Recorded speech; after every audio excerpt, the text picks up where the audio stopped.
لبیک لبیک لبیک یا رسول لبیک یا رسول لبیک یا رسول لبیک یا رسول لبیک یا رسول ہم ان کے نام پر جیے انہی کے نام پر مرے کہ عاشقان مصطفیٰ کا بس یہی رسول ہے.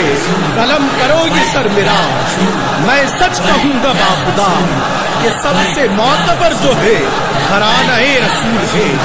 سمجھ رہے ہو کہ تم ہم تمہارے ڈر سے خوف سے نبی کو اپنے چھوڑ دیں تو یہ تمہاری بھول ہے، تو یہ تمہاری بھول ہے. کرتے ہیں ہم سب عزم دین نبی کا علم تھامے رہیں گے سبھی سینے میں جب تک ہے دم.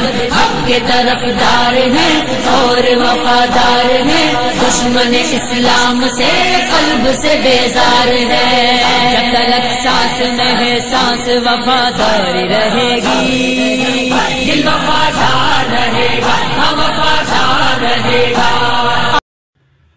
بسم اللہ الرحمن الرحیم نحمدہ و نصلی علی رسولہ الکریم اما بعد.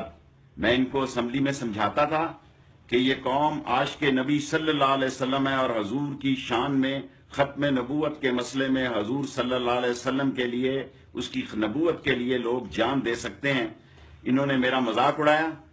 آج انہوں نے اور نااہل وزیر اعظم کے نااہل جانشین نے سارے ٹی وی اسٹیشن بند کر دیے، سارا سوشل میڈیا بند کر دیا اور 70 شہروں میں اس وقت یہ ہنگامہ پھیل چکا ہے.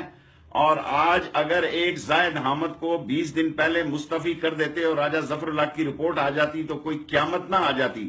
اگر مشاہد حسین اور پرویز رشید جیسے لاڈلے قربان ہو سکتے ہیں تو ناموس رسالت پر زاہد حامد کیا بیچتا ہے یا ظفر اللہ کی رپورٹ کیا اہمیت رکھتی ہے. میں پاک فوج کے چیف نے جو بیان دیا ہے اس کو بھی سراہتا ہوں اور میں لوگوں سے اپیل کرتا ہوں کہ وہ امن کا دامن ہاتھ نہ چھوڑیں.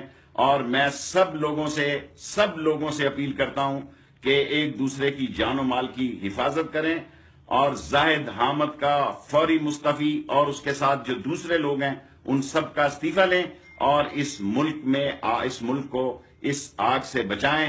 اللہ تعالی پاکستان کا حامی و ناصر ہو. ختم نبوت زندہ باد. پاکستان زندہ باد.